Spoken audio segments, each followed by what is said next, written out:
Morning students.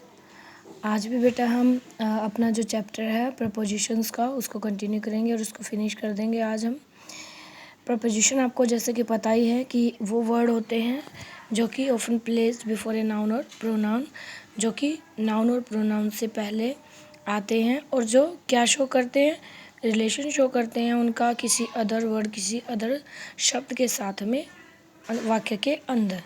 जैसे कि हमने एग्जाम्पल भी पढ़े थे, there is a pen in my hand. ठीक है, यहाँ पे जो पेन हमारा नाउन आया है उसका वो संबंध बता रहा है कि वो जो पेन है वो कहाँ पर है, माई हैंड में है।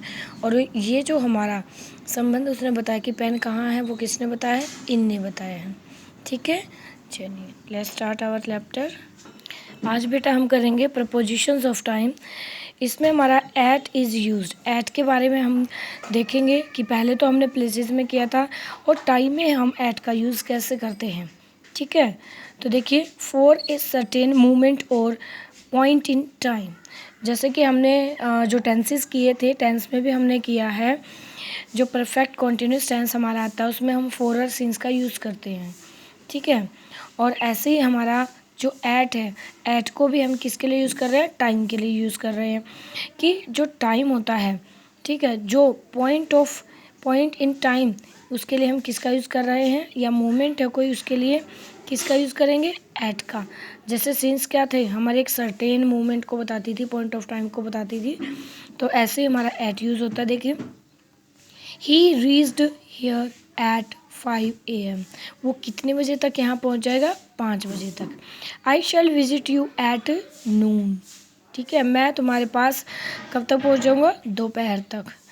We reached there at the end of the show. We shall stop work at sunset. I can't help you at the moment. अब इसमें देखिए, एट के बाद जितने भी हमारे जो वर्ड आए हैं वो किसको शो करे, टाइम को। और तो टाइम भी हमारा क्या क्या है, जो एग्जैक्ट टाइम बताया गया है, the moment, the sunset.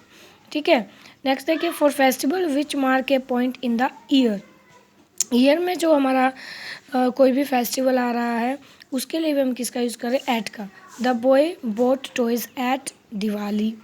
Diwali हो सकता है, ईद हो सकता है, या कोई भी हमारा जो फेस्टिवल्स होता है उसके लिए हम किसका यूज़ करें, एट का। We have a holiday at Christmas. Next हमारे इसमें यूज़ है ओन इज़ यूज। यहाँ पर हमने एट का यूज़ पढ़ा कि टाइम के लिए हम उसको कैसे, एग्जैक्ट पॉइंट ऑफ टाइम होता है उसके लिए हम किसका यूज़ कर रहे हैं, एट का। नेक्स्ट हमारा है ओन इज़ यूज। ओन का हम कैसे यूज़ करते हैं, for a specific day. He came on Sunday. Sunday हमारा क्या है, एक स्पेसिफिक डे बन गया है, तो हमने उसके लिए कौन सी प्रपोजिशन यूज़ की है, own. And left on Christmas day. ठीक है, संडे को आएगा और क्रिसमस दिन को, क्रिसमस का जब दिन होगा तो वो वहाँ से चला जाएगा। The function took place on 10 सितंबर 1996। अब जो फंक्शन है वो कब होगा, on 10 September. On specific day एक फिक्स कर दिया, तो उसके लिए हमने किस प्रपोजिशन का यूज़ किया, ऑन का। He visited me on my 20th birthday. अब वो मेरे 20वें जन्मदिन पर यहाँ पर आएगा, तो हमने एक पॉइंट, एक पर्टिकुलर, एक स्पेसिफिक डे बताया है कि कब वो यहाँ पर आएगा, ऑन माई 20th बर्थडे। तो हमने उसके लिए किसका यूज़ किया, ऑन प्रपोजिशन का। For a specific part of any such day, he will come on the morning of December 8। आज स्पेसिफिक पार्ट ऑफ डे बताया है। अब जैसे 24 आवर्स ऑफ डे होते हैं, तो हम डेट के थ्रू या फिर डे के थ्रू हम उसको बताते हैं। और यहाँ पर एक पार्ट भी होता है, मॉर्निंग, नून और इवनिंग, नाइट। तो इसमें बताया ही will come on the morning of December 8। 8 दिसंबर की सुबह वो यहाँ पर पहुँच जाएगा। The accident happened on Monday morning. जो एक्सीडेंट है वो कब हुआ है, कब ये घटना घटित हुई है, ऑन मंडे मॉर्निंग, सोमवार की सुबह। नेक्स्ट पे तो इसमें देखिए हमारा है in is use before words which denote a period of time, जो कि पीरियड को शो करते हैं। जैसे हम पीरियड ऑफ टाइम के लिए किसका यूज़ करते थे, पहले फोर का भी हम यूज़ करते हैं जो हमने टेंस के अंदर सीखा है। प्रेजेंट परफेक्ट हो, या परफेक्ट कॉन्टीन्यूस टेंस हो, या फिर पास्ट परफेक्ट कॉन्टीन्यूस टेंस हो, या फ्यूचर परफेक्ट कॉन्टीन्यूस टेंस, उसमें हम किसका यूज़ करते हैं, सिंस और फोर का। तो सिंस हमारा किसके लिए, पॉइंट ऑफ टाइम के लिए, और फोर हम यूज़ करते थे ए पीरियड ऑफ टाइम के लिए। तो ऐसे ही हम इनका यूज़ कर रहे हैं before words which denote a period of time. The meeting took place in the evening.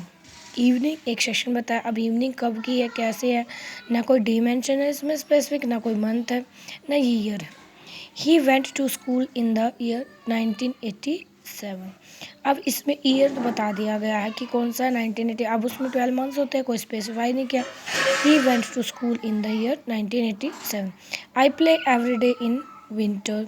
This train will take you to Nagpur in 2 hours। अब वो 2 घंटे सुबह के हैं, शाम के, दोपहर के, हमें कोई पता नहीं है। तो हम किसका यूज़ कर रहे हैं यहाँ पर, इनका। ही will come back in A weeks time. अब वो इस हफ्ते में कभी भी वापस आ सकता है। बाय, नेक्स्ट हमारा इसमें है by. By is use to denote the latest time by which something was or is to be done. By हमारा क्या है, डिनोट कर लेटेस्ट टाइम को, कि किस समय तक हम किसी काम को करेंगे। The applications must reach the office by 5 October. अब ये टाइम लिमिट दे दी गई है कि इस समय तक आपको अपना काम कर देना है। जैसे इन्होंने देखिए यहाँ पर हमें एक नोट भी दिया है, अगर बिफोर, देन और बट नॉट आफ्टर, ये वर्ड भी हम यहाँ पर यूज़ कर देते हैं। इसका मतलब ये होता है, इससे पहले आप दे सकते हैं लेकिन इसके बाद आपको नहीं देना। इट मीन्स ये आपका एक टाइम फिक्स लिमिट कर दिया गया है। He is sure to return by Monday. वो कब तक यहाँ पर वापस आ सकता है, मंडे तक। नेक्स्ट हमारा है 4। 4 is use to show the lapse of time during which something takes place और a state of affairs last. अब हमारा जो 4 है वो किसके लिए हम यूज़ कर रहे हैं, टाइम ड्यूरिंग के लिए। समय बताने के कितने समय तक कौन सा काम चल रहा है। देखिए, वी प्लेड फॉर 2 hours और एट ए स्ट्रेच। अब वो पिछले 2 घंटे से इस गेम को खेल रहे हैं लगातार। He was on leave for a week. अब वो कितने दिनों से छुट्टी पर है, 1 हफ्ते से। I have not taken anything for 2 days। They have been waiting for a long time. अब यहाँ पर देखिए ड्यूरिंग बताया, टाइम का ड्यूरेशन बताया कि वो कितने समय से, कितने दिन से कोई काम कर रहा है या किसी काम में लगे हुए हैं। तो उसके लिए हमने किस प्रपोजिशन का यूज़ किया, 4 का। सिंस देखिए, since is use to indicate a point of time. अब जब बिल्कुल फिक्स पॉइंट ऑफ टाइम होता है हम उसके लिए सिंस का यूज़ करते हैं। आई have not visited her since Friday. अब वो उसके पास कब से नहीं गए हैं, कि सिंस फ्राइडे से। It has not rained since August. अगस्त से बारिश नहीं हो रही है। He has been living here since 1992। वो यहाँ पर 1992 से रह रहे हैं। ड्यूरिंग, अब हमारे इसमें नेक्स्ट प्रपोजिशन है, हमें ड्यूरिंग दी गई है। During is use to express the idea. कोई भी हमारा आइडिया, व्यू है, विचार है, उसको हम यूज़ करते हैं। तो उसके लिए हम कौन सी प्रपोजिशन करें, during. That something continues throughout the whole period. अब कोई भी जो हमारी जो आइडिया है वो पूरे पीरियड में कैसे काम कर रहा है उसके बारे में बता रहे हैं। I stayed with him during the holidays. ठीक है, अब वो उसके साथ में पूरी छुट्टियाँ उसके साथ में रहता था। The strange man worked during the night and slept during the day. और वो जो अजीब सा आदमी था वो क्या करता था, दिन में तो सोता था और रात को क्या करता था, काम करता रहता था। दैट, अब ये थ्रू आउट मतलब पूरा जो होल पीरियड है उसको यूज़ करने के लिए, उसको शो करने के लिए हम किसका यूज़ कर रहे हैं, ड्यूरिंग का। कंप्लीट डे, इसमें डे और नाइट के बारे में बताया है। तो during the night and slept during the day, पूरा समय। That an event took place or is to take place within specified period of time. जब भी कोई इवेंट है, कोई घटना है, अगर वो कोई स्पेसिफाइड पीरियड ऑफ टाइम में होती है, घटना घटित होती है, तो उसको भी हम ड्यूरिंग के अंदर लेते हैं। The theft took place during the night, मतलब पूरी रात चलेगी, किसी ने ध्यान नहीं दिया और उस रात के बीच में ही उनकी चोरी हुई, वहाँ पर चोरी की घटना घटित हुई। He will come to you during the day. ठीक है, वो यहाँ पर कब तक, अब डे फिक्स नहीं है कि किस घंटे, सुबह, शाम, दोपहर कब तक आएगा, लेकिन पूरा दिन इसमें मेंशन कर दिया गया है। He will come to you during the day, दिन में वो कभी भी आपके पास पहुँच सकता है। ठीक है। और इसके बेस पे बेटा आपकी एक्सरसाइज होगी जो आपको अपनी बुक में फिल करनी है, और जिनके पास बुक अवेलेबल नहीं है वो अपनी नोटबुक में इनको फिल या राइट डाउन करेंगे नीट एंड क्लीन हैंडराइटिंग में। I hope you understand the whole chapter. और यहाँ पर हमारा चैप्टर फिनिश हो जाता है। Thank you, have a nice day.